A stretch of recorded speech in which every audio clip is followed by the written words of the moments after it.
Welcome to Advice from Your Advocates. I'm Bob Manor. I'm a certified elder law attorney with Manor Law Group. And today we have a very interesting guest, Adam Sterling with Allegria Village Senior Living.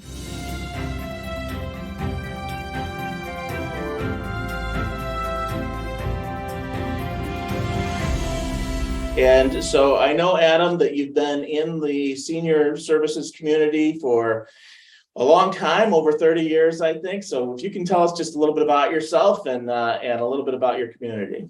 Yeah, thank you, Bob. I really appreciate the opportunity to join you today and for the introduction.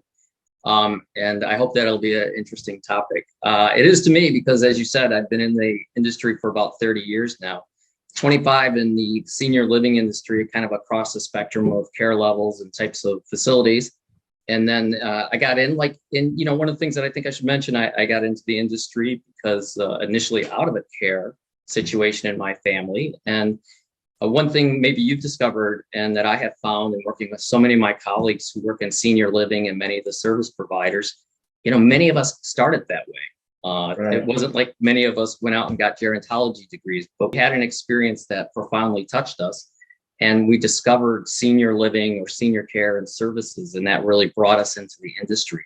So I've been fortunate enough to work in a variety of settings, primarily within the independent senior living community, with services available and with the spectrum of care that is available for the last 25 years.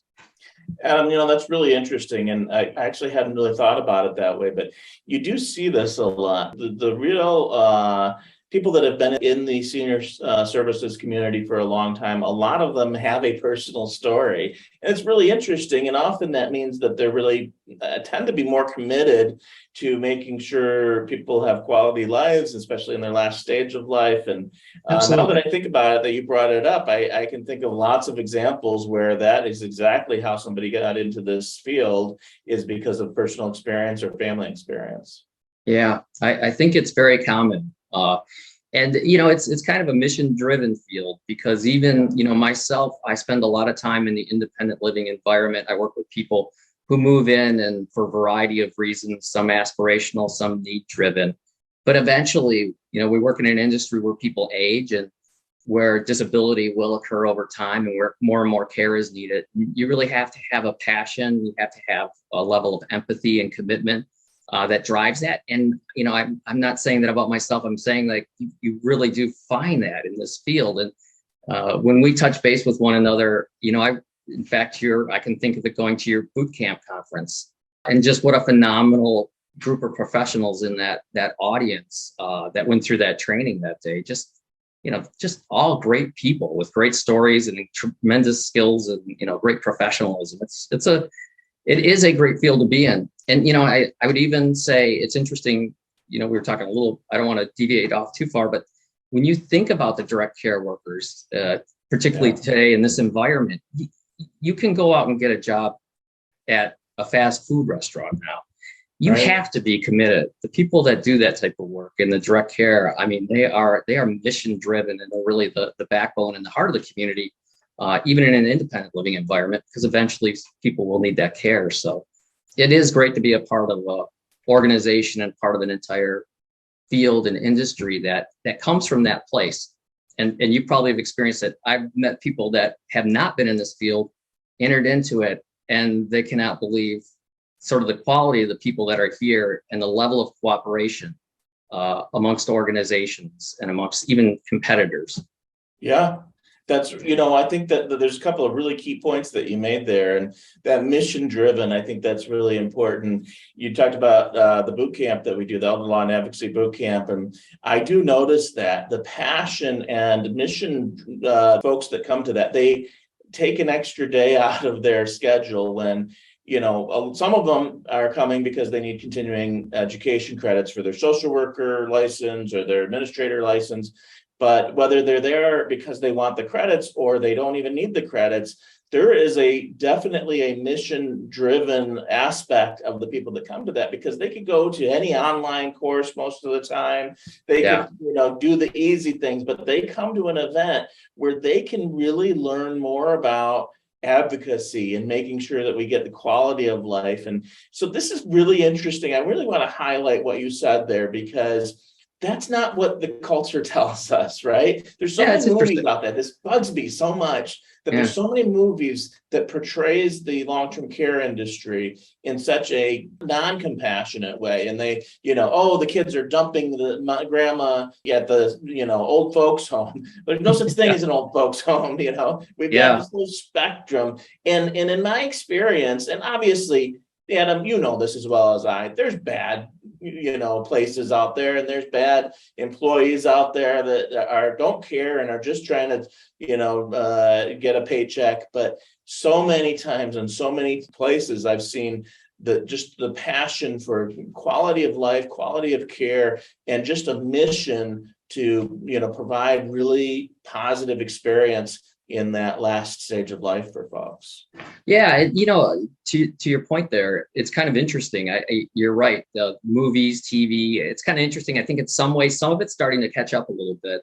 I think of Grace and Frankie. It looked like if you watched that show, well, at least it looked nice, and it looked fun. People were pretty interesting and entertaining, and they didn't seem too docile or like they were there for, the last stage of life, particularly within the independent living, but it looked a little aspirational.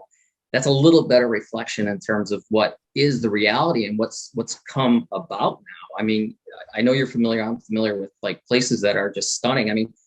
You now have places, boy, everybody's heard of the villages down in Florida. That's an example on one end of the spectrum. They drive around in golf carts and go to open bars and that type of thing. And they've opened Margaritaville, but there are communities like ours and others that really have, pieces of that. And I do think people are really surprised and find that when they move in, that's what it's like. And I think that's why there's often still a resistance, somewhat a cultural resistance to that. But you'll oftentimes hear people say, I should have done this a long time ago. I wish I had moved sooner.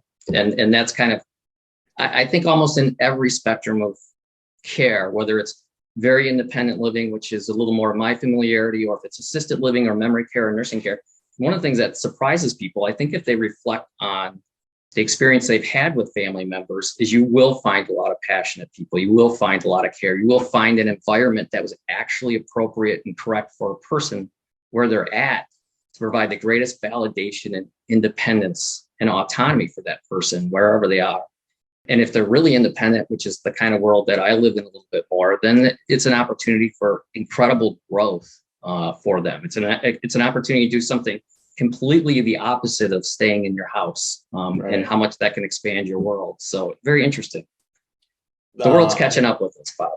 Absolutely. A lot of the families that we work with, a couple things about what you said there. One is that a lot of the families, they come in with this idea that the only good option is to keep mom or dad or mom and dad home alone and maybe bring in some care, which is fine. That's often a good option. But what I'm going to say is it's often not a good option. So I'm not going to say that isn't often the goal there. Stay in your home, great. That's definitely a goal. What I'm saying is, too often the family decides that that's the way it should be, even when health-wise, safety-wise, that is not the way it should be. And one of the examples is things that you just talked about, is you can actually potentially have more independence by living in a senior community, because you have people to talk to, you have interactions, you have socialization. You're not just stuck, especially in this era of COVID, you're not just stuck in your house 24 hours a day. And the only people you ever see is when your daughter comes by every other day. That is not healthy for a lot of folks. It might work for some folks, but it's sometimes, especially if there's physical issues or memory issues, sometimes it really can improve if we get them socially stimulated and we have interaction and we have other people to talk to, and they can talk about the good old days and have lunch together and have dinner together and things like that. Absolutely. It's funny. I was just talking to a colleague. We're talking about various studies, and there's a lot of studies that exercise is so important to the brain, and stimulation and intellectual exercise is really critical to keeping that cognition working, and physical exercise is really important. Maybe it's improved more than anything to have an effect. I was reading a New York Times article, and it was about socialization. And one of the kind of funny things is they had a couple of control groups, and what they discovered was that, you know, as we might expect, if you socialize, there was greater longevity in that group. Mm-hmm. What's really interesting is they had a sub or secondary control group in there, and that was a group that drank and smoked too. So in each one, there were the socializers who drank and smoked, and there were the non-socializers who drank and smoked. And actually what they discovered was the socializers who drank and smoked still lived longer, had greater longevity than the people who didn't socialize and didn't drink or smoke. So they didn't have these terrible health habits, and they still didn't live as long as people who socialized and had some of those. Now, not trying to tell everybody to go out like that, but it's a little bit of a redemption for some people that maybe have those bad habits. But it really, you know, it speaks to how important it is. And it's really interesting. Yeah, it's pretty cool. So, you know, we have in our office, we have an opportunity that most lawyers don't have, and that we often basically follow along. A lot of lawyers, you go in, you get some documents signed, and then you leave, and then you never see the lawyer again. That's not how we operate. And a lot of our clients, we sort of continue on with and provide some advocacy and making sure that their care is set up properly. We have a couple social workers in the office that will work with our clients. And so we have an opportunity to see them after, you know, so sometimes people will come to us frequently. Some people, families will come to us in basically a crisis. They're saying, we really, you know, we were told by the hospital or by the police or by the social worker or somebody that mom's not safe in her house by herself anymore. And we can't quit our jobs. We can't afford to have somebody there 24 hours a day. And they're really struggling with that. And often one of the things they're struggling with is mom or dad is saying, I don't want to leave. I don't want to go to an independent living. I don't want to go to an assisted living. And they're very adamant about it. And so what's really interesting about this and the perspective that I get to see, because we do continue on with our clients and kind of follow our clients along, is I'll often have an opportunity to either myself or one of the other people in our office to go and visit our client 6 months later. And the vast majority of them, number one, will say, I should have done this a long time ago. This is much better. There is also a percentage that clearly are objectively better off, and that they, you know, if they were, you know, really not being too stubborn, they would admit it, but they're just not ready to admit it yet. But it is really interesting to see that. And the one thing I wanted to point out, because you mentioned this about health, it's also about memory.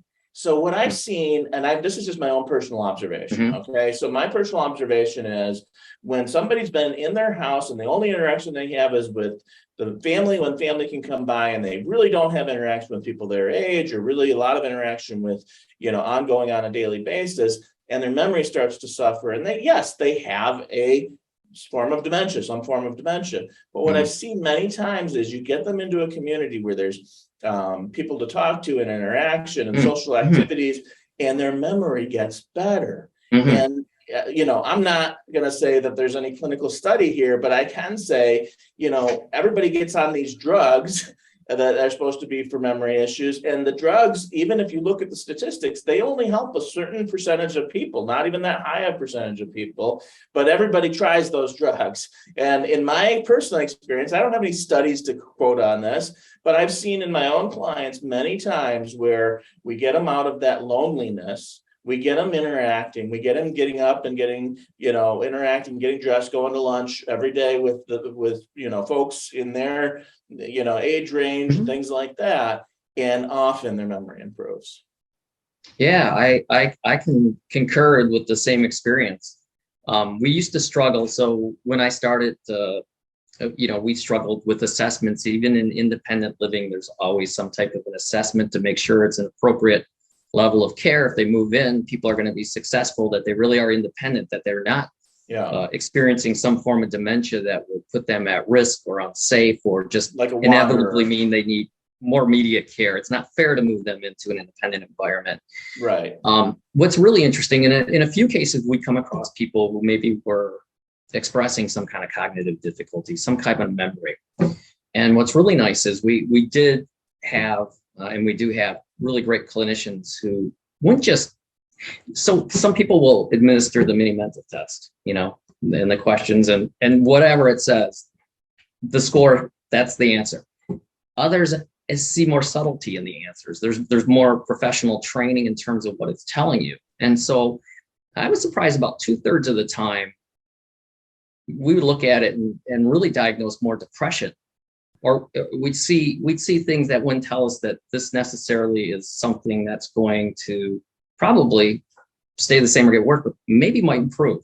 And probably about 2/3 of the time, maybe I'd say 80% of the time. Now, there weren't a lot of cases, but when we had these, probably 80% of the time, people moved in, were successful. And only we did, a couple didn't. We didn't make it the right decision, but we were there when as it happened. We helped with the transition and we got them to the right place. But it's really interesting. You do feel sorry for people that get isolated in their houses. And, I think, it's interesting, even you and I speak of this because our topic is seniors and aging, but this dynamic would occur with anybody, anywhere, at any age, and we just saw that with COVID. Yeah, absolutely. I came here and I interact with over 1,000 people a day. We have over 600 residents and 400 staff. And so even during COVID, we're all wearing masks and, a lot of people are isolating in apartment homes and that type of thing, but we still have a tremendous amount of interaction. And I kind of forgot that people were struggling with isolation. I mean, we knew it for our own residents, and we had a lot of things happening for them at that time that would help overcome that and continue to create a sense of community. But it was really interesting to go home and speak to my neighbors and realize they were in mental health crisis. From the amount of isolation they were experiencing, and to realize that was a very common dynamic. And my neighbors are very capable for them to be able to articulate it. They're well educated, they're thoughtful, and they were able to share that. And I felt bad for them. And I just realized, how much of that was happening in the world. The fact that I was coming to a place where there was need, and there was a lot happening. I wasn't quite as aware of just how personally impactful it was. But it's across every age spectrum. And I really only say that because, I think sometimes I don't want seniors to in particularly feel like, oh, here's another thing that's just for us. It's another challenge we experience as we age, and everybody's talking about us and how do we get through it. It's true, it is, but it's a dynamic that affects everybody. Depression comes with isolation. And that just has a tremendous impact on people. And when it's liberated from that isolation, the exact same thing happens here. I watched it with people who, obviously had depression and were isolated, and just, really watched them come into being healthy people and really enjoying a community. And I think that's, one of the challenges when we talk with people who are coming in and are looking. Fortunately, they raise their hands and want to come in and look. It still can be a challenge for them to leave. It's very comfortable to stay where you're at. It's easier to hold your cards than it is to change. And I've moved. I don't know, you moved. Like, I don't want to move again. Like, it's a lot of work. But I can tell you, when we help someone move in, their average move time is like under 50 days. So they sell their house typically. Well, they don't have to sell their house, but they oftentimes will sell their house. Move. We know all the professionals in the industry could help get these things done and make it happen. And that's part of where people say, I kind of wish I'd done this sooner. I didn't quite realize I could have really pulled this all together. Once you access the resources out there, it really is possible to make things happen. People don't realize a lot of times I hear it said, okay, well, my house is already paid for. So, but really no house is ever paid for because there's property taxes, there's utilities, there is, if you're in a community that provides meals, you got to buy your food, you got to mow the lawn, you got to clear the driveway.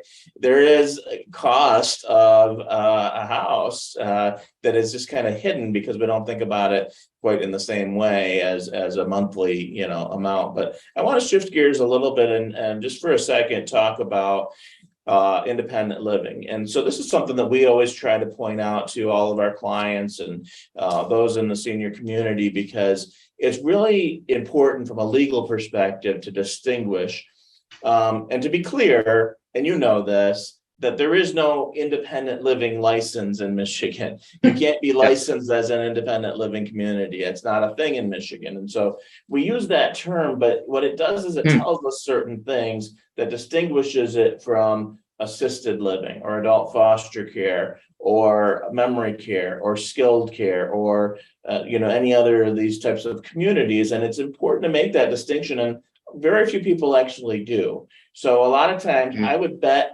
Adam, that a lot of people, when they're moving into your independent community, their family's saying, "Oh, you're going to the nursing home," and it's not a nursing home. It's not even close to a nursing home. And it's just, but that's just. I always joke because my daughter, she doesn't like me telling this because she's 16 now, and she's like, "Oh, Dad, stop talking about me." But when she was a little girl and in the brownies or something, and she would go over to what she said, she would be going to the nursing home, and they would do some songs and things like that. And I said, "Oh, really? What nursing home?" And it was independent living. And it might not have even been independent living. It might have been just like a senior community or something. Yeah. I think most people kind of use that language that way. Yeah. But what I want to do is distinguish it. And so tell us a little bit about, I know you're primarily in the independent living area, but tell us a little bit about Allegria and the different levels that they have there at your community. Sure. Thanks. And it's Allegria Village. We're in Dearborn, Michigan. We're a community, as I said, we have about, just give you a sense of size. And this goes to your point, you were talking about affordability or comparison of cost. And, with every place, it is interesting.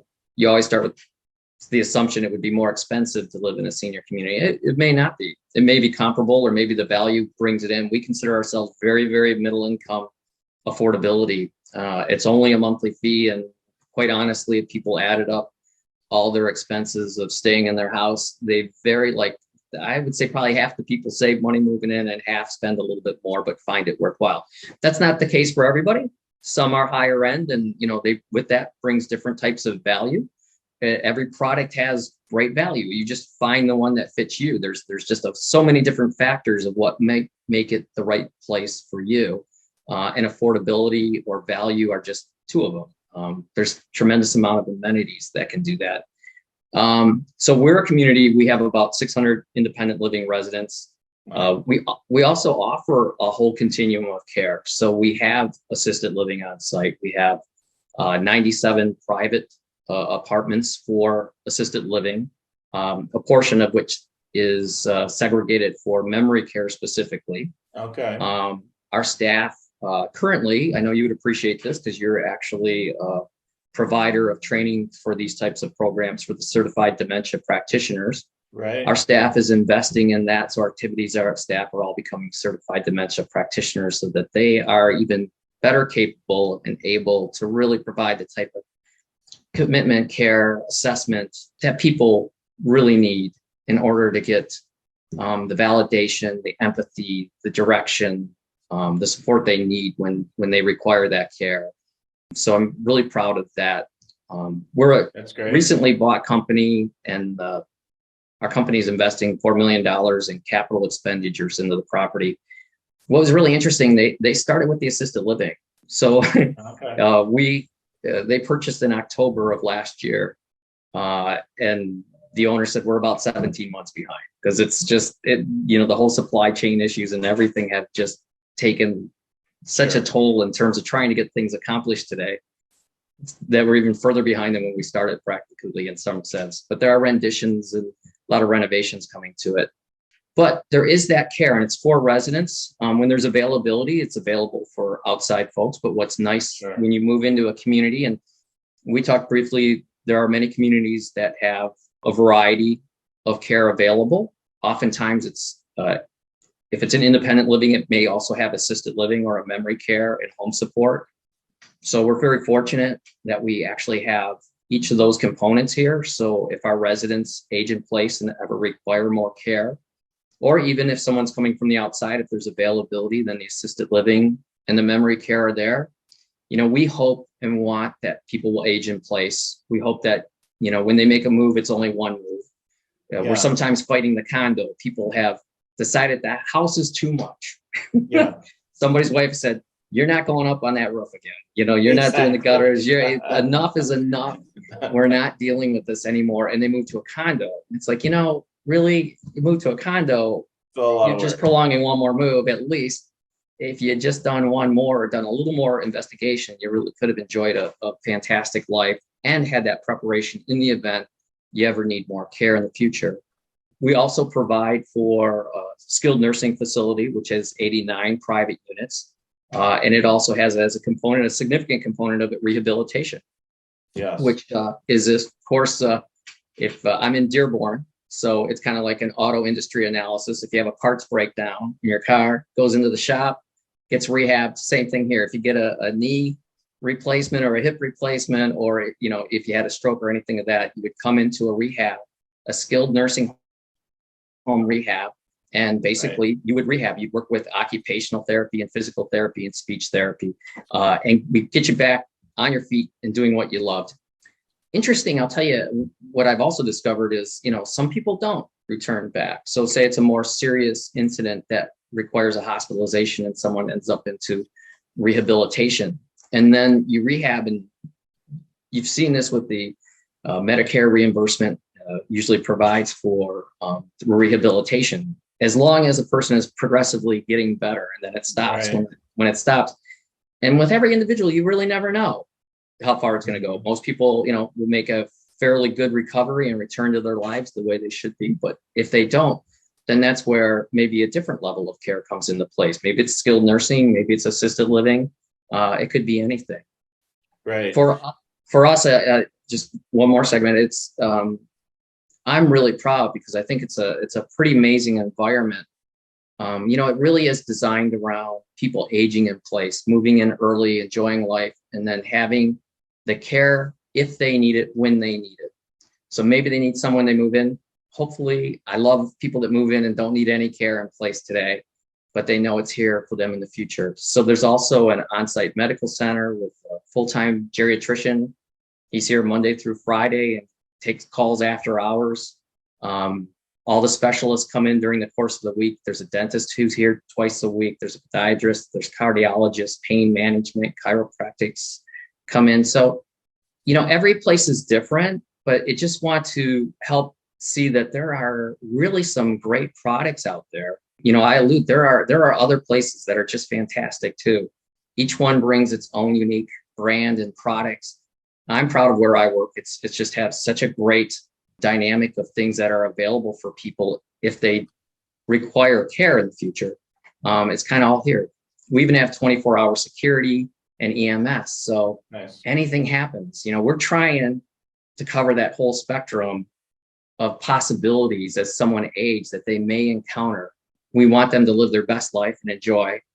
But if something happens or more care, or for themselves or their spouse, they have peace of mind. It's here. It's, it brings great comfort to family. And sometimes couples move in for the spouse. I mentioned the wife talking about the husband, but sometimes just like for peace of mind, I want to know you're okay if something happens to me. I've made my decisions on how that care is going to be provided. So I don't have to worry about you always having to. I can't imagine how overwhelming it is. I mean, I know you help people like that every day too. It's overwhelming to be dealing with all that. And you've said a couple of different things there that I kind of want to point out. One of them was the idea that if you have a spouse that has dementia, like pretty severe dementia, and then you have the other spouse that's kind of the caregiver spouse, what happens on that day that the caregiver spouse has a stroke? And they're off, I've had a number of clients that were off in the woods, when they were up north, they were, not close to anything. And what happens is that now we have a spouse who's not capable of making a phone call, not capable sometimes of even pulling the tag that they wear around their neck, can't understand what's going on. And it would be such a safer environment. One of the things I always say about independent living is one of the advantages of independent living is if you fall down, there'll be somebody there to pick you up. And so there's a couple of things that we often are looking at independent living in particular. And here's a couple of examples. A lot of times, one of the requirements that our clients give us is mom and dad have to live together. They have to be in the same apartment. Well, that's difficult. I don't know if that's something that is readily available even in your large community there in the assisted living or memory care areas.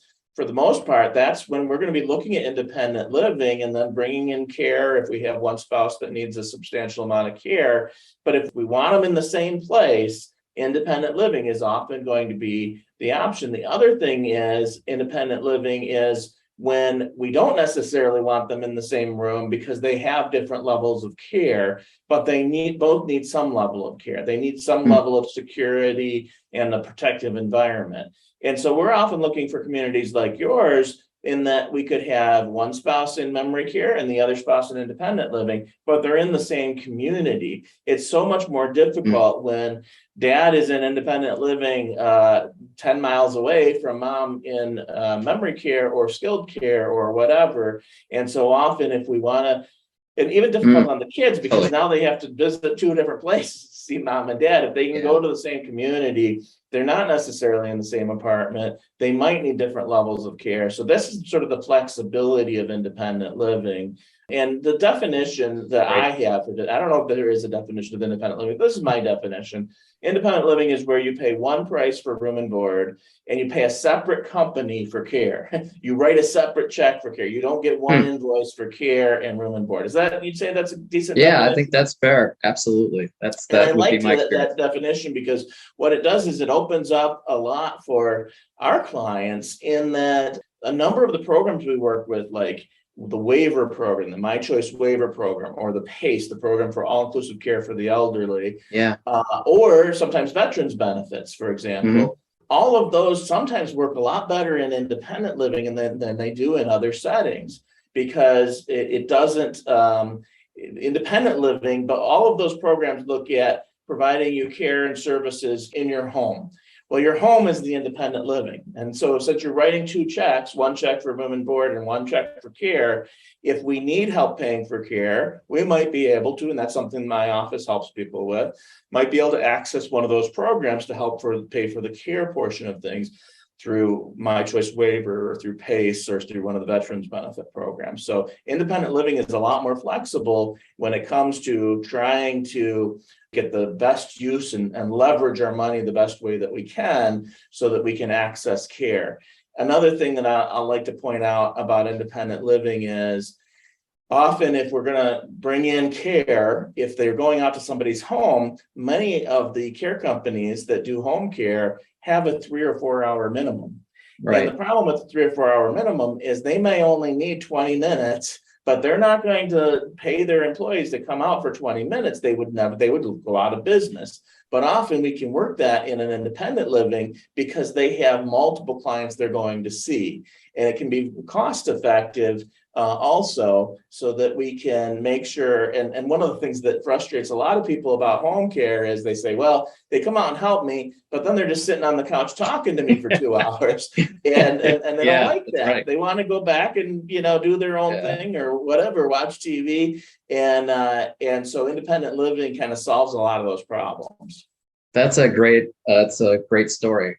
I've heard that myself a lot. That's very frustrating to people to, have that experience. And, home care is just, it's a lifesaver for people. And if it's companionship that you require or want, then boy, that's perfect. But you're right. If it's a medication reminder and, you bought a 3 hour block to get someone to come out for 15 minutes, you're scratching your head at the dollars and the companionship that's with you. So one more question for you, Adam.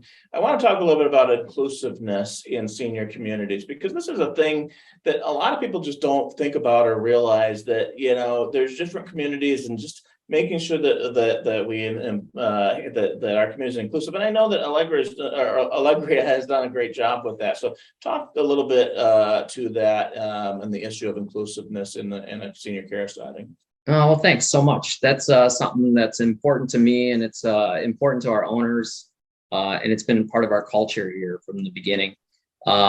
We have participated specifically. There's a number of aspects of inclusivity, but one of the areas that I'd like to talk about because it stands out a little bit is the LGBT community. We have partnered with a national organization, and We actually, one of our staff members is on the board with the local organization of SAGE, Michigan. But we partnered with the national organization, which has a training program for inclusivity, teaching inclusivity and cultural awareness for the LGBT community. I'm gay, so I'm familiar with it. And I can appreciate when I first became familiar with the unique challenges that the community had. It could bring you to tears to hear about it. In my own experience, I'm a beneficiary of this. I would call them the greatest generation. It's the current retirees. And obviously the World War II generation is the greatest generation. But, in the LGBT community, this group fought for so many rights that many of us know today. And I know younger people who really don't know any history of what they went through. And we have some amazing LGBTQ residents that live here. And the stories that they have, the experiences that they have, I can't even imagine what they went through and what they fought for. So what's really interesting is those people fought really hard. They have earned rights for all of us. They are enjoying those now. And one of the most heartbreaking things is to think that someone who has created this environment for me to enjoy and for all others could possibly feel vulnerable again, to need more care, whether it was home support or assisted living or nursing care or rehab, or even to be in an independent living environment and fear perhaps being bullied, fear that they can't be their authentic self. And particularly when you think about care, if they were in assisted living or nursing, and perhaps they can't put up a picture of a loved one. Perhaps if their friends come, they don't want to encourage their friends to come because they don't want to be outed. They're fearful that someone may harbor a lack of understanding of them and they may get mistreatment or neglect. And that's just, it's so foreign a concept to imagine that in our world, but obviously it can exist. And so part of our SAGE Care certification, we received a platinum certification, and we're the only senior community in the state of Michigan that has it, and one of the very few in the country, and one of the few actually certified. And I've talked to colleagues about it. It's interesting that a lot of people don't go for the certification, but it's something I advocate strongly with all my friends at other communities. I think it's an incredible benefit. And our owners they saw it here at Allegria Village, and they're adopted it, or they have adopted it across all their communities that they own, because they believe very strongly in the value of what diversity brings. One, providing that secure environment for people never to feel threatened and to always feel safe and to be who they are. But on top of it, the value of diversity. I mean, our residents, our LGBT community is adored in this community. They are embraced. Our residents, our LGBT residents, have talked about their experiences. If anything, they can be a little like rock stars. I mean, they're sort of like, whoa, everybody's just so nice. They're so embracing, and they're so concerned about my comfort. And if they've experienced maybe going to the movies, and we've shown some movies, and they experience like movies that are a little traumatic, they'll be like, they're heartbroken for them that they might ever feel any discomfort, that they might have ever experienced that in their life. So having that, it was basically a training for our staff. It's a multiple hour training for our management team, all went through extensive training. And it's really kind of coming to an understanding of both the history that population went through, as well as terminology, and then looking at our contracts, our brochures, everything that we have that says inclusivity or doesn't exclude inclusivity in it by default, so that people know they're welcome when they come here, that they read a brochure, they read the contract, and they realize, like, yeah, they're talking to me. There's a home here for me. So it's something that I'm very proud of. Our residents embraced it wholeheartedly from the very beginning. Incredibly proud that we did that. Our staff embraced it. The staff was amazing. They shared stories, and they're such a diverse group themselves, and have such a rich appreciation for one another and for the residents, that it was a great experience to go through the training. It's been one of the things that I think had helped create such a great culture in this community. And diversity, Allegria Village too. I have to share with you. We're in Dearborn. We're in, just outside Detroit by a few miles, and we have all the rich entertainment and Tigers games and all the great things that come with that.